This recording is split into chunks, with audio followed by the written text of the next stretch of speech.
Michael chicken noodle crash.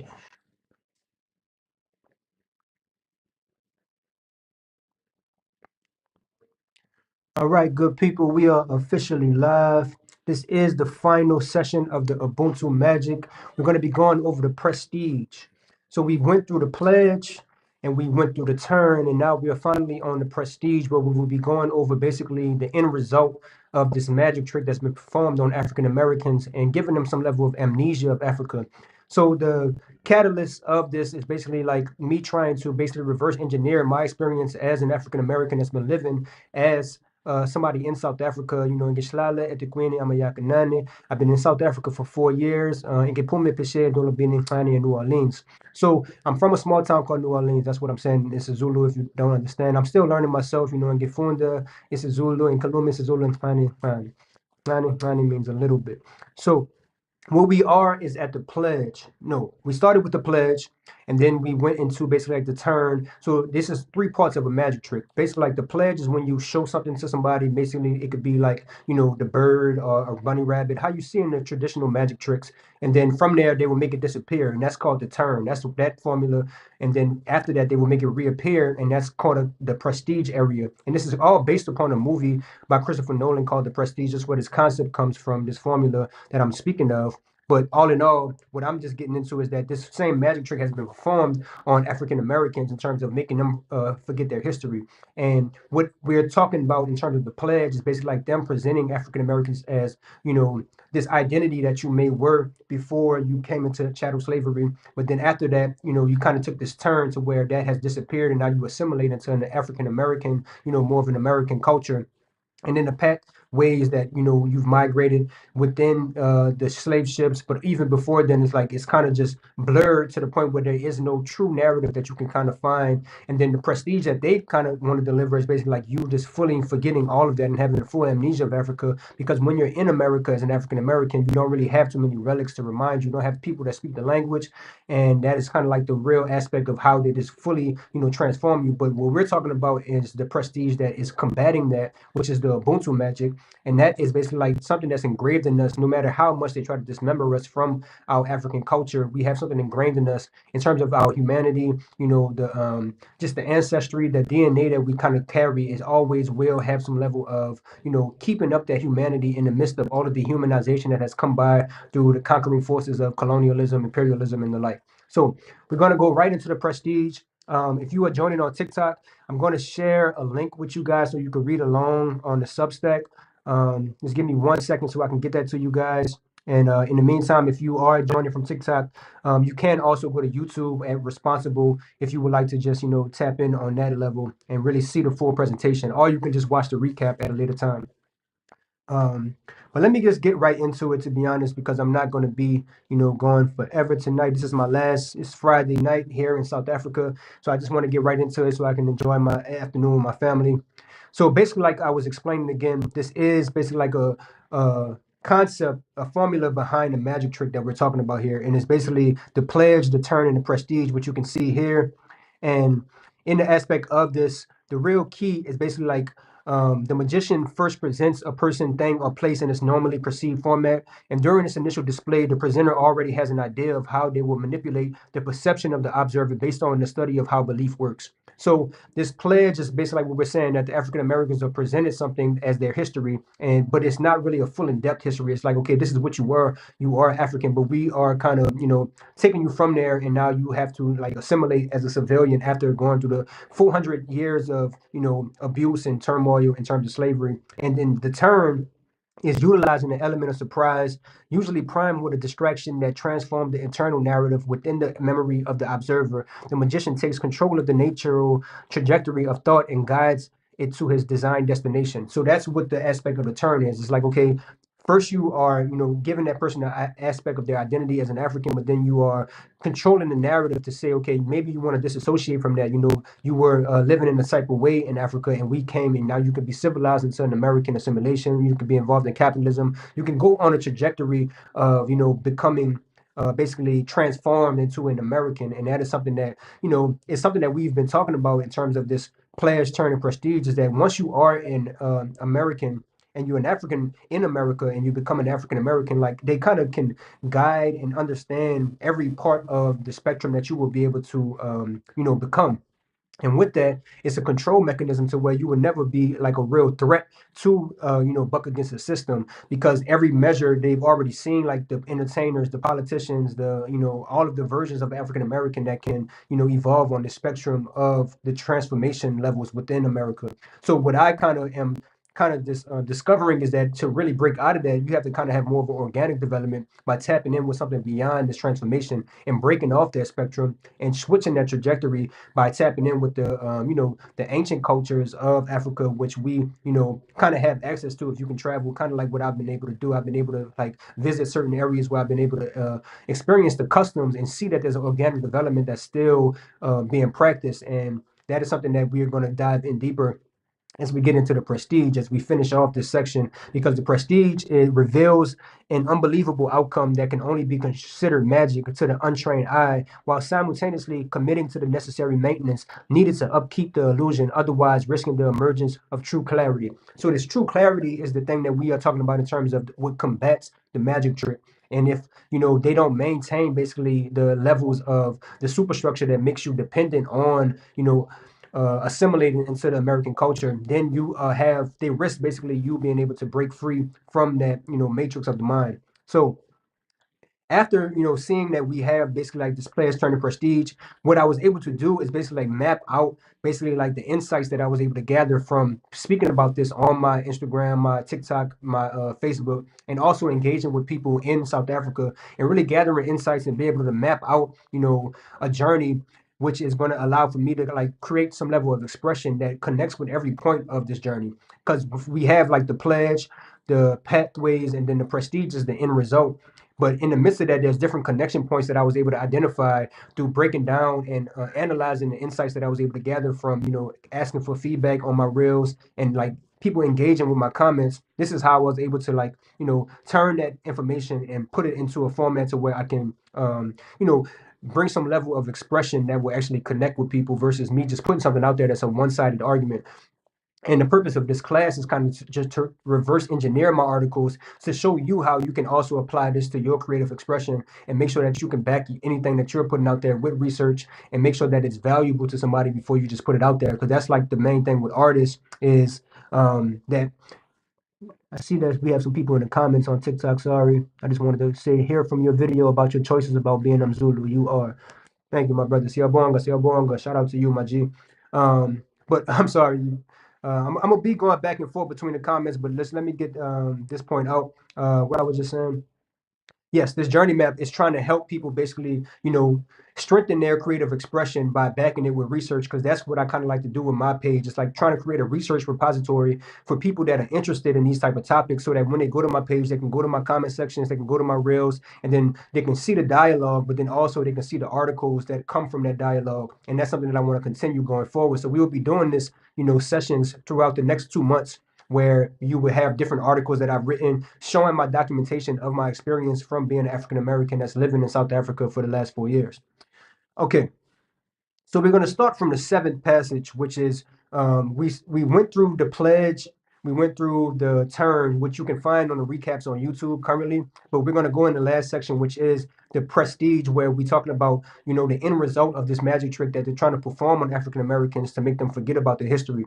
So yes, let me start with the seventh passage, which is Ubuntu Magic, the pledge, the turn, and the prestige. So, escaping the dehumanization exuded in northern Africa by the Arabic branch of this monotheistic conquest partially influenced the southward relocation of its previous inhabitants towards the equator.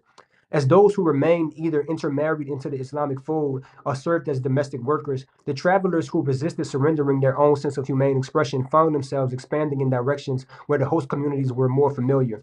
So, this is the first two sentences of the seventh passage, and you can see that I've gathered this basically from the insights that I was able to get from my TikTok post when I was just asking questions about the connections between the Southern Africans that speak more of the Nguni and Bantu language and African Americans, and that there was different it was like a level of confusion where people were given insight that there was no cultural connection between Southern Africans and African Americans, that it's more of a Western African lineage that you can trace back to. But at the same time, there also is some people that are giving me a lot of insight just about how our generations were, or some of the Southern Africans kind of migrated from Northern Africa because of the Islamic slave trade. So this is kind of like what fed this part of the article, is that type of information, just talking about how there was a level of, I guess, migration southward from Northern Africa towards the Western Africa area, Central Africa, and then later to Southern Africa.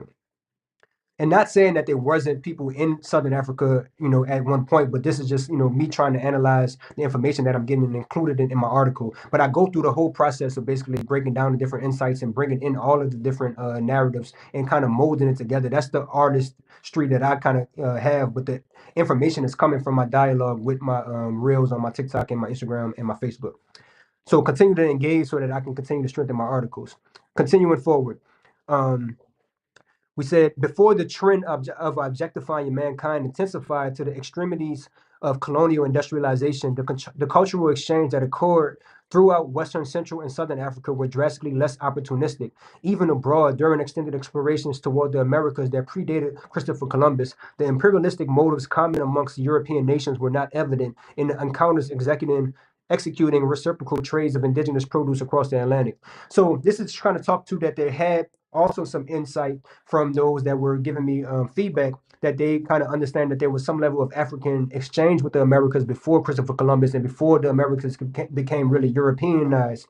And they had more of an equal exchange and more of a reciprocal exchange versus what had emerged after there was a level of slave trade kind of coming about, where it was a more of a dehumanization and more of an opportunistic aspect of the European colonizers, and them looking at Africa as more as a place that they can colonize and build some level of workforce for their homeland.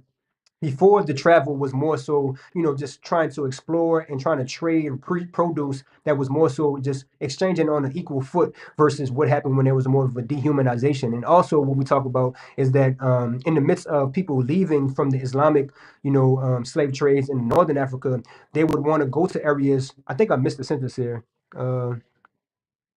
No, I did say that. So I said that they would go to more of the host communities that were more, alike than the Islamic fold that was happening in Northern Africa. And that kind of just, was also more of an equal exchange amongst African clans that were maybe Northern Africans coming to, merge with Western Africans, and then Central Africa and then Southern Africa. And this is all just an amalgamation of how it's kind of hard to trace the roots of African Americans because of all of this migration that was taking place.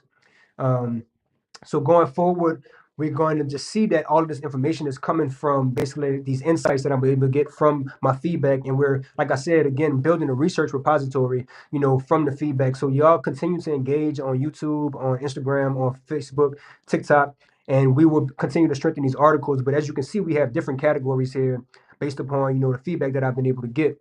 I think my live shut down on me. Let me just restart that. Hate when this happens. I don't know. TikTok, bear with me. I'm gonna start my Facebook up again. Not my Facebook. Okay, we're back in it. I don't have to do all that. So I guess we are back. Sorry for the interruption. Let me continue. Okay. Go to live feed and then back to my article. All right, I gotta get me some equipment to make sure that I can do this, without any disruptions, because that is frustrating. So, in the midst of people saying that there isn't any cultural connection, there's also the aspect of people, having a wait, can't go back just yet. Layout. Uh, okay, nope. Damn it. Sorry, you guys. Bear with me 1 second on TikTok. I'm gonna get back to you guys. I promise. Just gotta connect this to my computer. Be just now. Wow. But yeah, in the meantime, if y'all have any questions from what I said so far, just put it in the chat. And yeah, we'll continue to progress through this. I just need to set up my presentation once again. So if y'all have any questions from what I said so far, if you know want to share this and make sure that your other people are seeing this, because it's basically like just trying to strengthen the conversation between the diaspora, you know, people in Southern Africa where I am currently, you know, in Gishlala at the Queen, I'm a Yakanani. I've been here for 4 years. And you know, in Pume Peshe, Dolobini, Nani, in New Orleans, that's where I'm originally from. But in the midst of that, I have like a, you know, a way of just basically like connecting the two cultures through my live feed, and I just wanted to, you know, make sure that it was something that people can participate in on a regular. So I think we are back up and running. Again, if y'all could just, you know, make sure you like and share on the comments on TikTok. I see I got me a little gift. Shout out to that. That's kind of cool. Got a diamond. What is a diamond? What does that do? I don't even know. I'm new to this TikTok stuff, but okay, we're gonna keep it pushing. So we're saying that in the midst of the different pathways that, you know, African Americans went about in terms of, you know, throughout Africa and then after that towards the transatlantic slave trade to the Americas. Some people believe that there is a connection between Southern Africans and you know, African Americans. So both sides of that argument is what I'm trying to just bring about in terms of people saying that there's no cultural connection and some people saying that there is a diasporic connection between Southern Africans that speak more of the Nguni and Bantu language and the African Americans. But we're just talking about how, you know, the commercialization of slave labor kind of, you know, disrupted this. So that's what the next passage is going to be about. So once the commercial aspect of slave labor grew more dominant in Africa as a result of the European empires infiltrating the Arabic monopoly of foreign rule, its demand supported the scaling of offered goods to include the supply of captured tribesmen. Internal trade between different colonizing forces increased as this commodity class became lawfully justified by the superior court's reinforcement internationally. So, like I was saying in the last passage, before the exchanges between Africans and Americans and just worldwide was more of an equal exchange. It wasn't as, you know, opportunistic to where you're looking at people that like you can like dehumanize them and make them basically like a slave labor or some type of a colonization. But that kind of emerged and strengthened as the European empires infiltrated the Arabic monopoly of foreign rule, and the demand supported the scaling of offered goods to include the supply of captured tribesmen. So as they would, you know, also start to justify this lawfully to where like even the laws, the sciences, everything they was doing was kind of justifying this market that was emerging that they can continue to make money off of, you know, the backs of African people.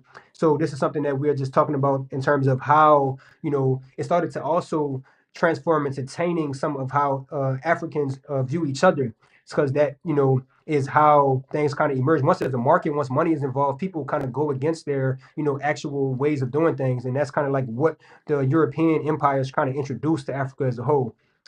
So legal domestication superseded moral indifference, which perpetuated the unintentional blending of the then subservient cultures without documented census data. So while Western Africa distributed the bulk of human exports that populated the transatlantic market, which strengthens the possibility of ethnic groups from that region making up the majority of the transferred African diaspora, the potential mislabeling and unregistered breeding could distort the accuracy of that assumption. So what I'm saying is that, you know, even though there's a large assumption that, you know, Western Africa is where primarily of the African Americans come from, like even my bloodline, I did my ancestry test, and it's like majority of Benin of where my bloodline comes from, and that's in Western Africa, like around the Ghana area. But in the midst of that, there is some level of migration from Northern Africa, according to the comments and the feedback that I've been getting and the research that I've been doing, you know, towards the Central Africa, you know, from Northern Africa down to Central Africa, and then from there, they're dispersed to Western Africa and Southern Africa is something that has, you know, just been convoluted in a sense because there wasn't really no accurate recording of what was happening by those that was colonizing these areas.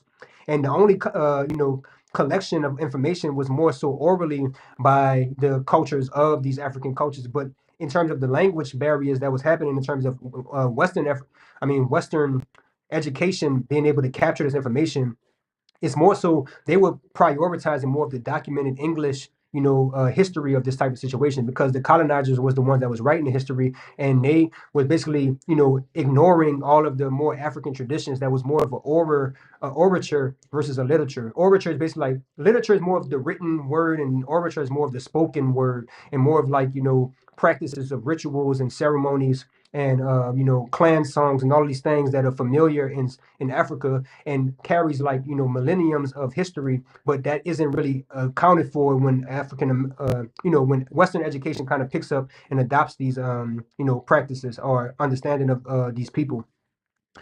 last sentence of the 8th passage is, additionally, the pedigree records from deeper within the sub-Saharan could also be heavily misinterpreted due to the Aboriginal servants being considered merchandise and their oratorical credentials ending up unfortunately undermined and consequently unaccounted for. So like I'm saying, the Aboriginal servants of, these colonies, they kind of, were considered merchandise by the colonizers and the people that was running the slave trades. And in the midst of this, anything that they were speaking, the oratorical credentials that they, may have clan songs that represent where they're from, and the practices that maybe, be uplifting and teaching generations to come about who they are, that was undermined and consequently unaccounted for when they started to record this history. So that's why when when Western European and those people put that stuff in their documentation and in their education, African Americans kind of adopt that understanding of Africa versus actually, what can be learned if you ingrain yourself in the culture, as I've been, fortunate to experience. So this is, again, it's messing with another one of the connection points that we have in our journey map, which is the perception. This is part of that, aspect of, we're trying to go from the pledge to the prestige of how this magic trick works on African Americans to make them forget their history. And it starts from, showing that you are African in terms of, but it's painted in the picture of more of the savage type of demonizing and dehumanization. Like they're playing a trick on your mind as an African American to kind of disassociate from your African roots. So this is a part of the turn where they, trying to shift your perception of who you actually are. And in the end, they are looking to basically like make you fully just have an amnesia of Africa, because now you are separated from your land and you can't just be reminded as easily as if you were, on African soil and you spoke the language. Somebody can tell you, okay, this is who you truly are, versus in America, it's kind of hard to kind of trace that, back to really fully understanding who you are. So that perception is what's happening, the manipulation of the perception. And in the midst of that, what happens is also Christianity and these type of religious forces also come into play when you kind of see that it also affects the perception of disassociating with Africa, because when they teach you the Bible, a lot of it is kind of talking about how you have to follow this one monotheistic way of living. And in the midst of that, anybody that's practicing any type of other, culture is basically like they're outside of the realm of what you're supposed to be doing as a Christian. Like, you need to convert them over into your Christianity, and there's only one God and all this type of stuff. And that is something that, as people that are kind of lost, and you only have that one type of source of finding yourself in a sense, because some people fill the void of what they may have lost in terms of identity by claiming some level of, religious identity. So some people in the African American community kind of claim to be like the chosen people, or like they are the lost tribes of the Bible, and all of these type of theories that come about. And I've even, in my experiences in Southern Africa, see that they kind of adopt this measure as well. And my feedback was telling me that, there is some level of Shembe, practice in Southern Africa, in South Africa specifically, that, kind of also have an identity with the lost tribes of Israel. And also some of the practices that I was able to experience, like when I visited Mbini, in Givakshela, in Giniwami, Ikaya, I went to my friend's home, and in where was it? It was in Mbini, which is in Port Shepstone. And I saw, like, after my studies of the Bible, because I went through this process myself of, like, studying the Bible, studying the Old Testament. And in the midst of that, I can see that the culture, a lot of the practices that was, that I've read about in the Bible was being practiced in these rural areas, and for these traditions, like whether it was, they had a ceremony for one of my friend's younger sister, like she was able to keep her virginity to a certain age, and they like had a celebration, and in the midst of that celebration, they did like the slaughtering of the calf, and different type of things that you will find only in the Bible if you are an African American. And then also I went back there. I think it was in Kokstad. I'm not exactly sure where these places, were right at this moment. But in the midst of what I was able to experience was either for like they did a slaughter for, yeah, one of the, I think a elder had passed away, and they also did that practice. So this is something that is very interesting in terms of how this religious similarity, takes place. And as African Americans, if you don't have any source to be able to tap into your own African roots, and there's so much confusion that's taking place, this perception of now following the Bible's way can bring you back to some level of identity, of Southern Africa because there's such a similarity between the practices that you may find in the Old Testament and what's practiced in the customs of Africa. So in the night passage, we're going to be going for another 30 minutes. So if you guys want to share and like on TikTok, I appreciate those that are tapping in. Just let me continue to just make sure everything is up and running. Yeah, looks good, looks good. Okay. So going forward, scaffolding and identity based upon this indeterminate premise is the obstacle faced by those on both coasts born in the aftermath of this obstructive period of time. Capitalistic environments of the contemporary age, crowded with factories and mass production standards, instantly devalue the significance of traditional crafts and skills that may trigger intuitive generational talents into an introverted hobby at best. So we're talking about now that these two different sides are experiencing, Africa is experiencing some level of colonialism, African Americans are experiencing some level of, slavery. But after the aftermath of all of this is bringing a world where we both are kind of experiencing the aftermath of these things that put us through a tumultuous period. And in the midst of that, it kind of, built a capitalistic environment within this contemporary age that is crowded with factories and mass production standards. And what that does is basically like it it breaks you from being able to just uphold your identity fully, because now you have to assimilate into ways of making a living that is based upon working in these factories or in these mass production type of environments. And it devalues the significance of some of the traditional crafts and skills that we were actually practicing before. And these things may trigger intuitive generational talents that you may see African Americans have a keen talent for, like dance, music, entertainment, and even skills of the arts of any type of measure. And that is something that was also practiced heavily in Africa. When we was talking about that orature that we kind of have versus the literature, the written word, it was more of an expression that was taking place, and that is something that is significantly, carried over throughout all of the turmoil that took place in this transatlantic slave trade and the colonialism. People still have that, ability. But the thing is, you can only like practice it as a hobby because the industries are now only focusing on, other type of means of making a living. And the expressionists who break through as anomalies captivate the passion of naturally gifted youth and encourage low probability career paths despite their more indoctrinated parents, reactionary deterrence, knowing the risk isn't guaranteed a reward. So this is just talking about how those that expressions that you find in African American, because we do have a really bright and really impactful culture, but it's really an anomaly if you talk about the percentage of those who break through and able to make a living off of that versus as many people that try. And the people generation before kind of prevent their young from actually practicing in that way because they know that the risk isn't guaranteed a reward from living in this assimilation for much longer than the youth. They may have a natural talent from just being African in blood and in spirit.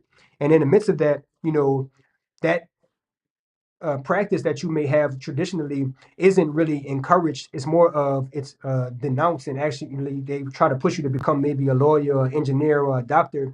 But in the midst of what is happening now, there's a digital economy that's booming, and it's more of an opportunity for that creativity to kind of reemerge. But it just has to be guided through these practices that I'm trying to put forth to you now, is backing your offerings through some level of research so that you aren't just like in that starving artist category to where whatever you're giving is just, you're hoping and on wishing on a prayer that somebody will support you. It's more of you go through the practice of doing research with a certain person or with a certain community and kind of seeing, okay, what are the connection points that I can put into my art to make sure that when I put it out there that I have a community that finds it valuable, and with that value comes some level of monetary return for your creativity. So that's the process that you want to go through, now that you have access to the digital economy. And now that these new opportunities will emerge.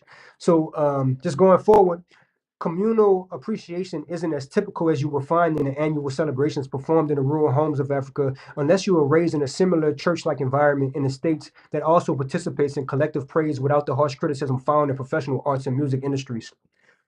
Sorry.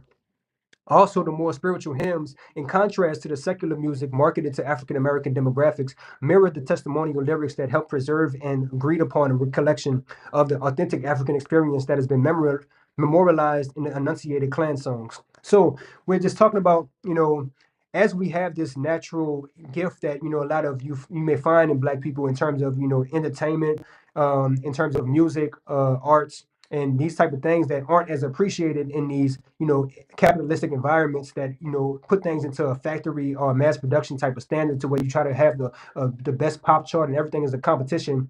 Before there was more of a communal appreciation for these gifts, and that's something that I was able to experience when I would visit the rural areas where everybody is singing together, like there isn't any judgment in terms of your artistic expression. Like it is something that's welcome and everybody is encouraged to follow in. And it's not only in the rurals, even in the city, like even in like classrooms or in work environments, people can break out into song at any moment.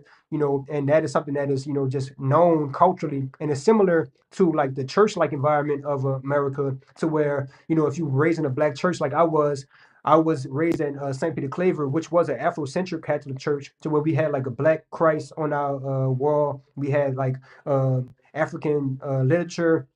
I'm sorry, we had liturgical dancers for the women, and then we had the djembe drums for the men, where we would practice that within our church. And in that aspect, it's like as a kid, that's more of the thing connecting with you, the orature of it all versus the biblical scripture. And that's something that was planted in me as a youth to be able to really, gravitate towards this. And as I'm in Africa now, I'm able to really just appreciate it more and more and see that that environment that I grew up in is similar to what is experienced in the rules on a daily. And also these spiritual hymns that are practiced, it's more it's different than the secular music that is marketed to African American demographics today, and it mirrors the testimonial lyrics that help preserve the agreed upon recollection of the authentic African experience. Like in the clan songs that you may hear, these things kind of like represent a agreed upon collection of, okay, this is what our history is and this is what brought us to where we are today. And similar to like a lot of the spiritual hymns that you may sing, that is also in the church environment, the Black churches, like this is an agreed upon perspective that we are going through some level of upliftment in the midst of all of the wrong that is being done to African Americans. So this is the commonalities that persist, and this is what revives the Ubuntu magic within. It's like in the midst of it being so separate and being so distant from each other, there's a lot of commonalities that emerge, and it's natural because it's in our Ubuntu magic. This is something, despite all of the wrong that's been done, there's have something engraved in us that keeps us connected to where um, this is going to combat any of the magician tricks that's happening to kind of make you basically forget your past. Because if you are practicing this in America as an African American, as soon as you come to South Africa, come to Africa as a whole, you are starting to identify some things that are similar within your culture because they can't get rid of it. It's like it's within us to be able to emerge identity that's similar to what we was, no matter where we from. And that is the power of the Ubuntu magic. That is the humanization aspect that is missing in the world today because of the emergence of technology. And it kind of it conflates a lot of the arguments and the diaspora wars that may take place. But as soon as these people come into contact with each other in person, all of that stuff deflates, and now you start to see some level of humanity and similarities that is in the Ubuntu spirit. And that is something that is very much back to what we want to try to connect with in terms of the practices that we kind of see in terms of the Southern African areas, is that these languages that are spoken in terms of the Nguni people, or not the Nguni people, I'm sorry, the Nguni speaking people and the Bantu speaking people, they kind of have these clan songs. And this is something that is really where this Ubuntu spirit has been passed on for generations and generations, is through this identity that is practiced and the customs that are practiced. And that is something that as an African American we are trying to adopt, in a sense, as somebody that's been on both sides of the table. Like I've been in the African American environments and I've been in some African environments, and I see that no matter where you are, we are all trying to build a cultural identity that is going to impact the world. Because as African Americans, we also have some practices and customs that have emerged since we've been on the American soil, and it may be looked at as more of something that is marketed to Africa. It's like, oh, it's just hip hop, or it's just, it's kind of like, devalued in a sense because of the lens that is pushed through in terms of the media of American media, and the ways that we are performing and acting though is grasping hold to where everybody kind of replicates or try to replicate African American culture. So at the end of the day, we do have some level of culture, and it is something that is continuing to build to where in the future, African Americans may be, our customs may be something that is as prevalent as some of the clan songs and traditions that you may find in Africa today. Because even like in hip hop, in a sense, like hip hop today is kind of devalued, but the roots of hip hop is an expressionist tool that is really, putting a real expression of talent on a display that is unlike any other thing, and it's something that has grew straight out of the streets of America, the black streets of America. It's a response to the harm that was done and like trying to combat that with trying to have your voice be an expression, like trying to tell your own story in the midst of everything that's going on against you. And that story has now traveled across the world and it has emerged a culture.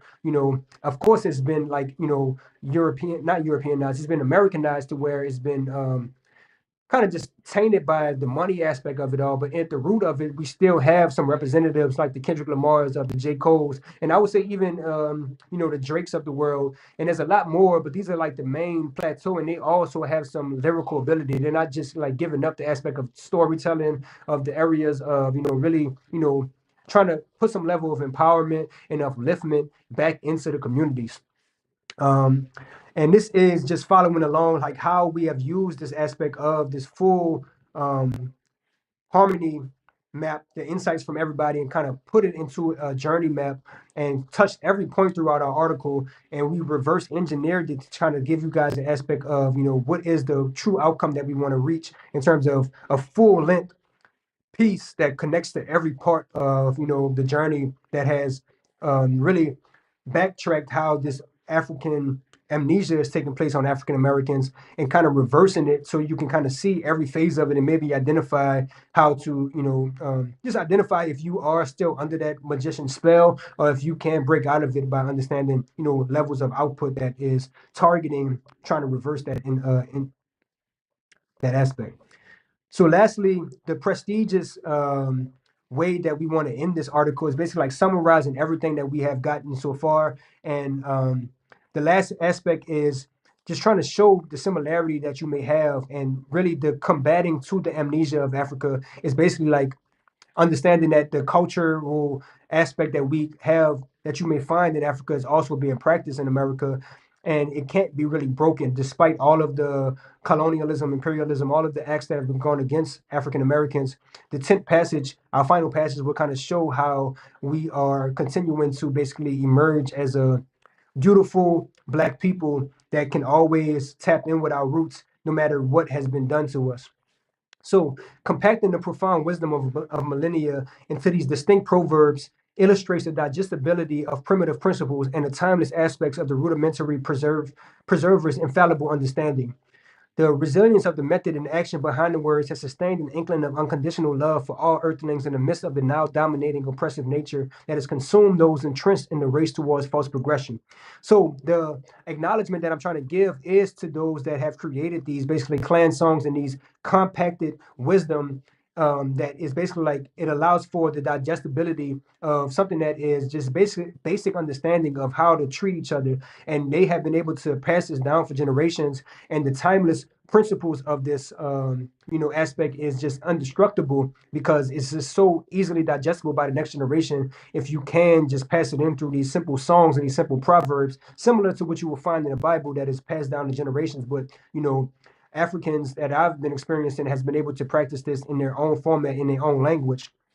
And this resilience that has taken place, it kind of sets an example that contrasts the now dominating oppressive nature to that this unconditional love, this Ubuntu spirit has continued to progress in the midst of all of the dominating colonialism, imperialism, and the aftermath that has happened, that is bringing us into this level of false progression and its transformation into something that isn't organic. So glimpses of the forecasted revelations can be retrieved by interactions that expose the distant offering to what their forefathers attempted to engrave in their hearts through these lessons in a colloquial language. What's lost in translation can still be transmuted through adjacent behavioral patterns found in the likes of Southern hospitality, child rearing similarities, and overall cultural warmth that is common in Afrocentric households worldwide.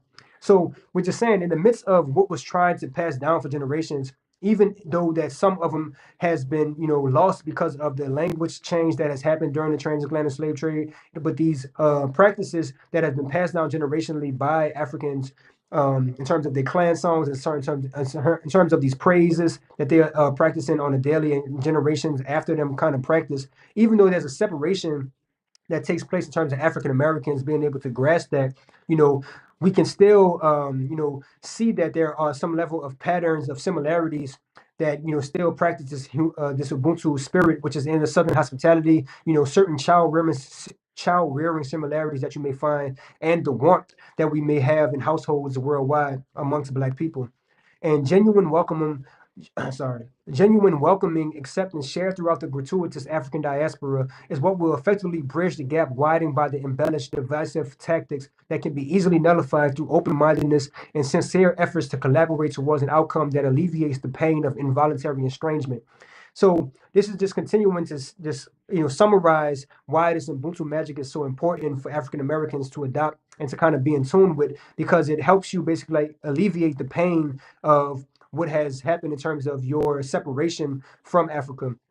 And no matter what has happened, there's always an open pathway for you to tap back in if you just have open-mindedness and you tap in, like you have a genuine interest. Like, people have been showing me a lot of love in my engagement, and that is something because I have a pure heart in what I'm trying to do in terms of tracing back my roots and understanding where I actually come from. And just to finalize this, recognizing the opportunity to turn a new leaf in terms of our interconnected relationship between African Americans and Africans is the only responsibility that will ensure our embrace of a future with autonomy and freedom from the misdirection leadership of technocratic sorry, too many big words. um, Let's start that sentence again. Recognizing the opportunity to turn a new leaf in terms of our interconnected relationship is the only responsibility that will ensure our embrace of a future with autonomy and freedom from the misdirecting leadership of a technocratic authority that relies on the disappearance of a universal family with intact bloodlines. So that finishes our, Ubuntu Magic article. And you can read the full article on Substack, but the overall message is that, there's nothing that could really break our connection with Africa if there is an open-mindedness, and if we go through the process of actually learning the history that has been basically like separated from us. And it's a journey, of course, and it's something that you kind of have to dedicate and commit to. But as somebody that has gone through it myself, I'm going to continue to have these classes and have these sessions and continue to dialogue about this so that we can wake up as many people as possible in terms of connecting back with their roots. Because English at the Queen I've been living in South Africa for 4 years, and in Puma, Pesher, and Dolobini, and Tani in New Orleans. I've been living in New Orleans for majority of my life.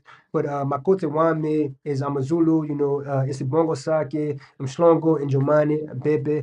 She has her clan songs that, kind of, just put this in my mind to kind of understand how important that aspect of what she doing is. And then also Umdini Wame, Uvakshela, Etiquini, last year around this time, my family came to visit, and they basically like, this is something that I'm trying to continue to instill in my family as one of the first that has actually went to move to Africa from America. So this is just the journey that I'm on, and I'm looking to encourage more people to kind of tap in, as I continue these lives, continue these sessions, and continue to just discuss with people. So I appreciate y'all that have tapped in. If there's any questions from those that are in the chat on TikTok, just let me know, and then from there, also, y'all can tap in with the full recap of this if you go to my YouTube page. So this has been the first session. I enjoyed this, man. This was a good time, and I appreciate all of those that have been able to join me. Hopefully, you guys gain some level of understanding and just share this with future audiences so that we can continue to just keep this AFRO-LIT 101 going, because I'm encouraged as I continue to engage with you guys and get more dialogue to strengthen what I want to put out there and express. So that's going to be my end for tonight. Peace.